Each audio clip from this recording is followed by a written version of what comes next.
जी नमस्कार साथियों, कैसे हो सभी। आई होप आप सभी अच्छे होंगे, स्वस्थ होंगे और आप अपनी तैयारी भी शानदार तरीके से कर रहे होंगे। दोस्तों आप सभी का एक बार फिर से हार्दिक स्वागत है आज की इस क्लास में।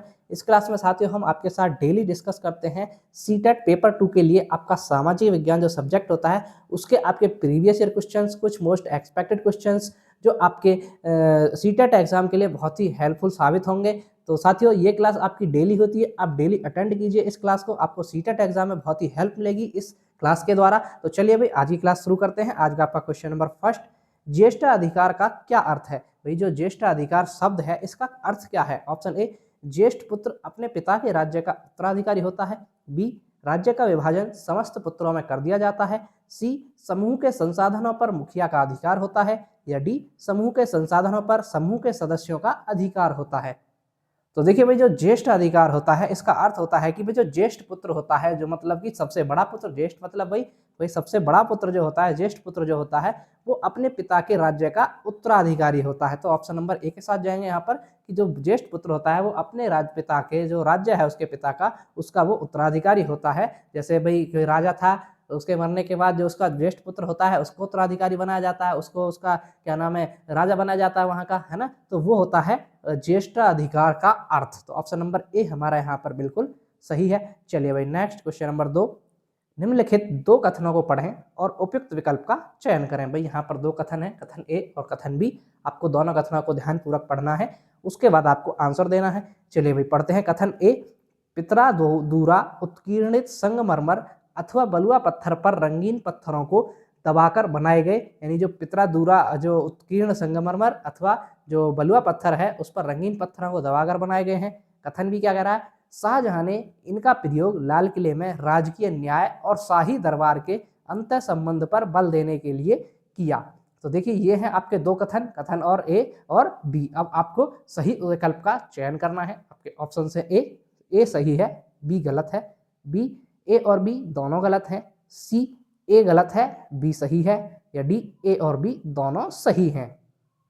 तो देखिए भाई यहाँ पर क्या है, यहाँ पर आपके दोनों के दोनों विकल्प बिल्कुल सही हैं। कथन ए क्या है कि पितरा दूरा जो है वो उत्कीर्णित संगमरमर अथवा उसको बलुआ पत्थर बोलते हैं, उस पर रंगीन पत्थरों को दबाकर बनाए गए हैं। ये बात बिल्कुल, ये कथन बिल्कुल सही है। और जो कथन भी है, शाहजहां ने इसका प्रयोग लाल किले में राजकीय न्याय, शाही दरबार और अंत संबंध पर बल देने के लिए किया। ये भी आपका स्टेटमेंट यानी कथन बी भी आपका बिल्कुल सही है। तो यहाँ पर क्या हो जाएगा भाई, ऑप्शन डी के साथ जाएंगे कि कथन ए और कथन बी दोनों के दोनों यहाँ पर सही है। ऑप्शन नंबर डी हमारा यहाँ पर बिल्कुल सही जवाब है।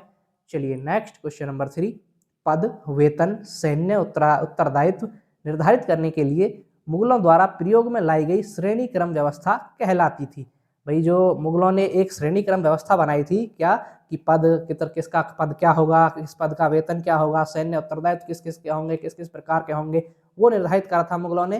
तो वो निर्धारित करने के लिए जो प्रयोग में श्रेणी क्रम व्यवस्था लाई गई थी उस व्यवस्था को क्या कहा जाता था। ऑप्शन ए, मनसबदारी व्यवस्था। बी, इक्तादारी व्यवस्था। सी, जब्त व्यवस्था। या डी, जागीरदारी व्यवस्था। तो देखिए साथियों उसको कहा जाता था, आपका क्या कहा जाता था भाई, मनसबदारी व्यवस्था। क्या दोस्तों, मनसबदारी व्यवस्था, उसको मनसबदारी व्यवस्था कहा जाता था। इसके व्यवस्था के द्वारा ही जो मुगलों ने क्या करा था कि किसका क्या पद होगा, किस पद का क्या वेतन मिलेगा, सैन्य उत्तरदायित्व किस किस के होंगे, किस किस प्रकार के होंगे, वो निर्धारित करने के लिए एक मनसबदारी व्यवस्था बनाई थी। तो ऑप्शन नंबर ए हमारा यहाँ पर बिल्कुल सही जवाब होता है। चलिए नेक्स्ट क्वेश्चन नंबर 4, निम्न कथनों पर विचार कीजिए और सही विकल्प का चयन कीजिए। अब देखिए फिर से आपके दो कथन है यहाँ पर, इनको पढ़ना है और सही विकल्प का चयन करना है। कथन ए, ब्रिटिश शासनकाल के दौरान भारतीय गांवों की ज्यादातर भट्टियां अनुपयोगी हो गई थी। भाई जो ब्रिटिश शासन चल रहा था, शासनकाल चल रहा था, उस दौरान जो भारतीय गांव थे उनमें ज्यादातर भट्टियां आपकी अनुपयोगी हो गई थी, यानी बेकार हो गई थी। कथन भी क्या कह रहा है, इसका एक कारण औपनिवेशिक सरकार द्वारा जंगल का नया नियम लागू करना था। अब देखिए भाई आपको दो कथन दिए हैं, कथन ए कथन बी। अब आपको सही विकल्प का चयन करना है। विकल्प ए क्या कह रहा है आपका, ए सही है पर बी गलत है। बी, ए गलत है और बी सही है।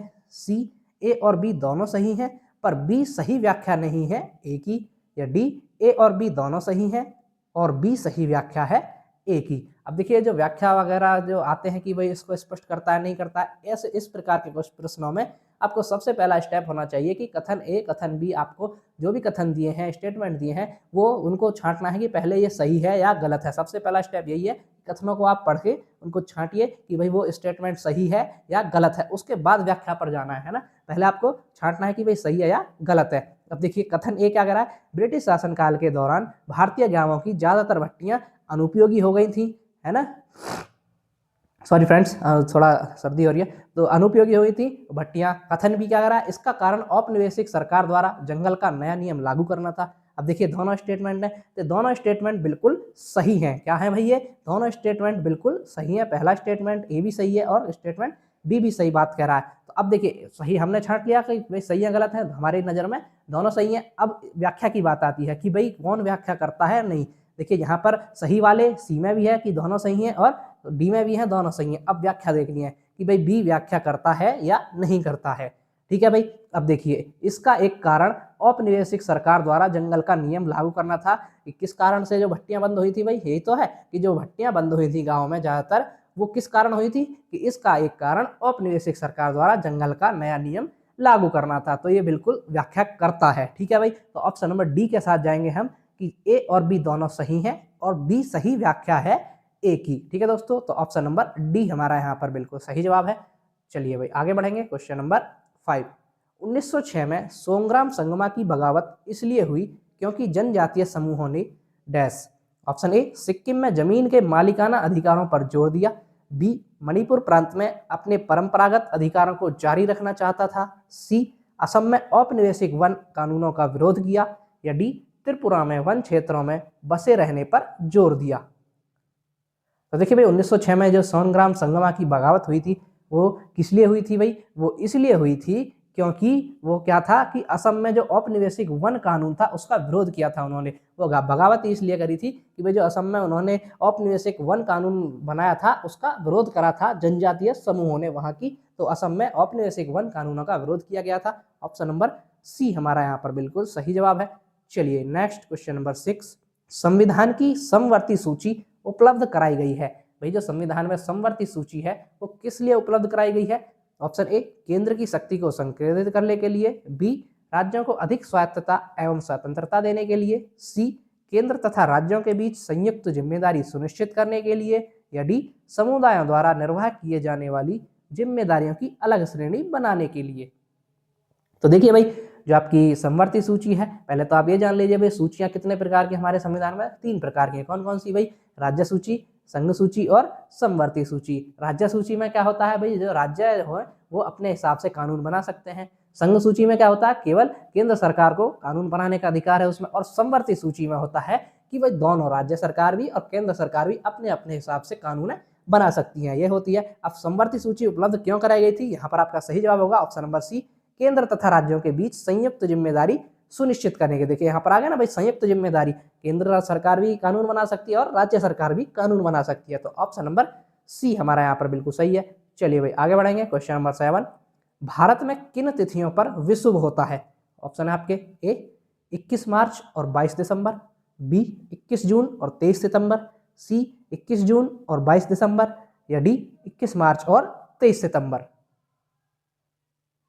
तो देखिए भाई भारत में जो विषुव होता है वो होता है आपका 21 मार्च और 23 सितंबर। कब होता है भाई, 21 मार्च और आपका 23 सितंबर। ठीक है दोस्तों, तो ऑप्शन नंबर डी हमारा यहाँ पर बिल्कुल सही होता है भाई।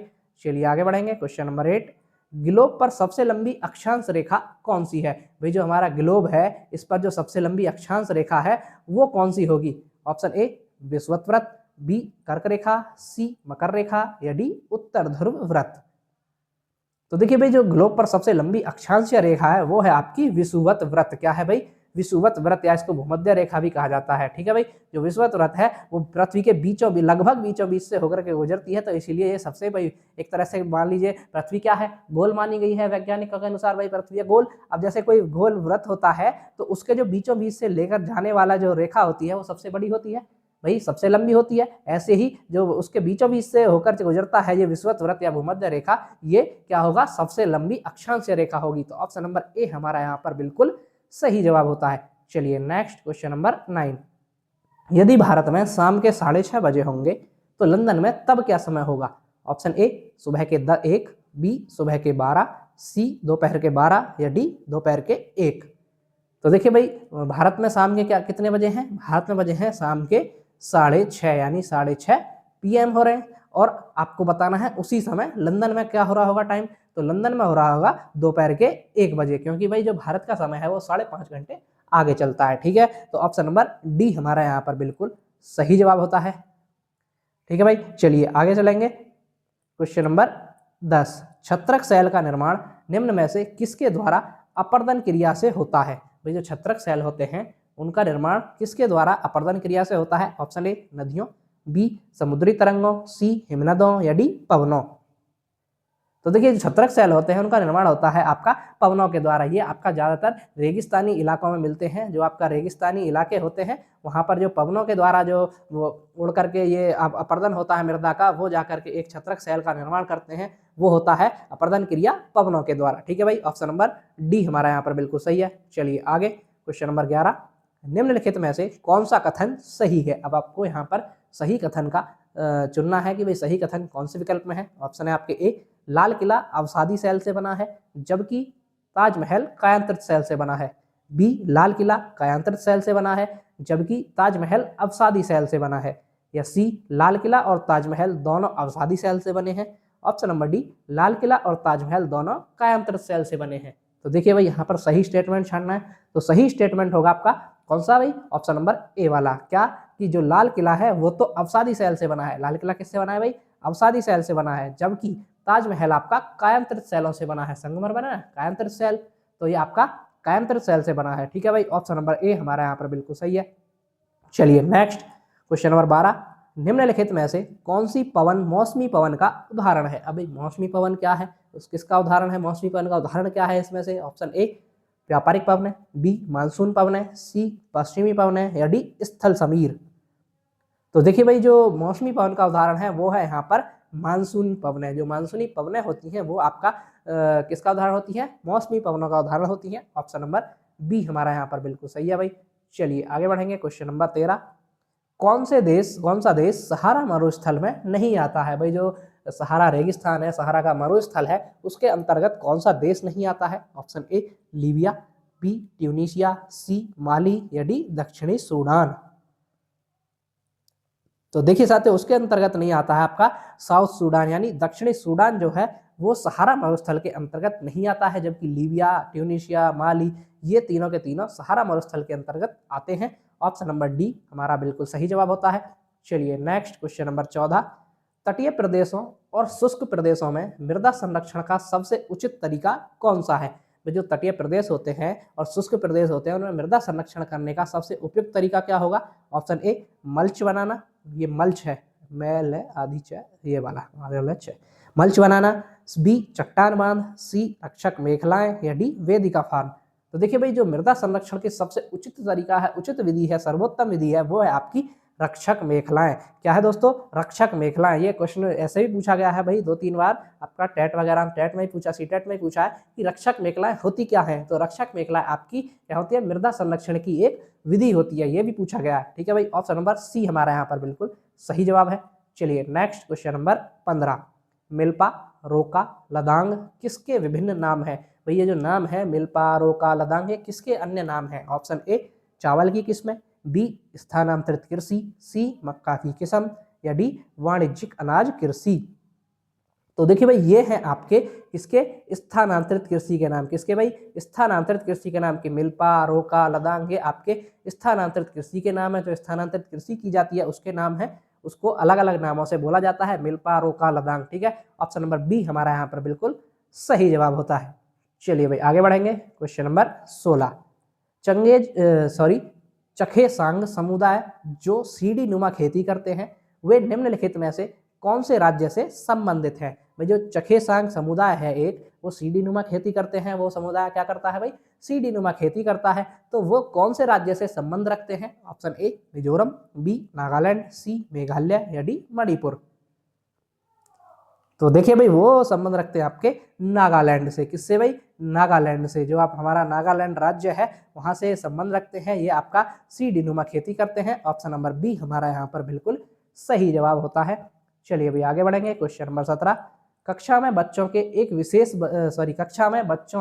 एक विशेष बच्चे के साथ खाना बांटने से यह सोचकर इनकार कर दिया कि वह बच्चा गरीब है और गंदा है। भाई आपने देखा कि एक कक्षा में भाई अलग अलग तरह के, विभिन्न तरह के, अलग अलग सांस्कृतिक पृष्ठभूमि वाले बच्चे होते हैं, सामाजिक पृष्ठभूमि वाले बच्चे आते हैं, सभी तरह के आते हैं। तो उसमें क्या हुआ कि कुछ बच्चों ने किसी एक विशेष बच्चे के साथ खाना बांटने से इनकार किया, क्या सोचकर कि यह बच्चा गरीब है और गंदा दिखता है। तो ये क्या है? ऑप्शन ए उत्पीड़न, बी कलंक, सी भेदभाव या डी प्रभुत्व। तो ये किसकी भावना है भाई? कि उससे खाना बांटने से मना करना कि भाई वो गरीब दिखता है, हम उसके साथ खाना नहीं खाएंगे, गंदा दिखता है। तो वो आपकी भेदभाव करा उन्होंने, तो वो भेदभाव की भावना है उनकी। किसकी है भाई? भेदभाव की। वो भेदभाव करा जा रहा है उसके साथ कि भाई हम उसके साथ खाना नहीं खाएंगे। तो ऑप्शन नंबर सी हमारा यहाँ पर बिल्कुल सही जवाब है भाई। चलिए नेक्स्ट क्वेश्चन नंबर 18, सरकार के विभिन्न अंगों जैसे विधायिका, कार्यपालिका और न्यायपालिका। भाई जो ये अंग जो सरकार चलती है, सरकार के 3 अंग होते हैं, विधायिका, कार्यपालिका और न्यायपालिका। विधायिका आपके कानून वगैरह बनाती है, कार्यपालिका काम देखती है और न्यायपालिका आपका न्याय दिलाती है। ठीक है भाई। तो इनके बीच जो शक्ति का वितरण है उसको क्या कहा जाता है? विधायिका, कार्यपालिका, न्यायपालिका के बीच शक्ति के वितरण को क्या कहता है, क्या कहते हैं? ऑप्शन ए शक्ति का क्षैतिज वितरण, बी शक्ति का संघीय वितरण, सी शक्ति का लंबवत वितरण या डी शक्ति का पार्श्व वितरण। तो देखिए भाई उसको कहा जाएगा आपका शक्ति का क्षैतिज वितरण। क्या कहा जाएगा दोस्तों? शक्ति का क्षैतिज वितरण कहा जाएगा। ऑप्शन नंबर ए हमारा यहाँ पर बिल्कुल सही जवाब होता है। चलिए आगे बढ़ेंगे। क्वेश्चन नंबर 19, निम्नलिखित में से किस रेशे को संशोधित करने के लिए जीनिंग मिल काम आती है? भाई जो जीनिंग मिल है ये ऐसा कौन सा रेशा है जिसको संशोधित करती है? ऑप्शन ए रेशम, बी कपास, सी ऊन या डी जूट। तो देखिए भाई जो जीनिंग मिल है वो संशोधित करती है, किसको करती है भाई? आपका कपास के रेशे को। किसको भाई? जो आपका कपास होता है, कॉटन जो बोलते हैं आप, उसके रेशे को यहाँ पर ये संशोधित करती है जीनिंग मिल। ऑप्शन नंबर बी हमारा यहाँ पर बिल्कुल सही जवाब है।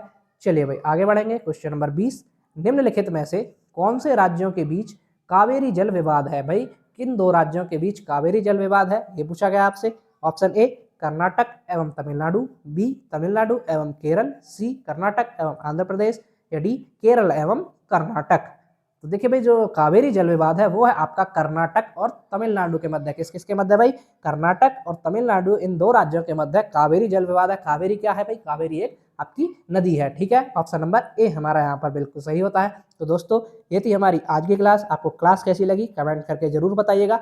जो भी साथी चैनल पर पहली बार आए हैं कृपया चैनल को सब्सक्राइब कर लीजिएगा ताकि ऐसी इंफॉर्मेटिव क्लासेस आपको डेली मिलती रहे। तो चलिए भाई मिलते हैं नेक्स्ट वीडियो में, तब तक के लिए धन्यवाद।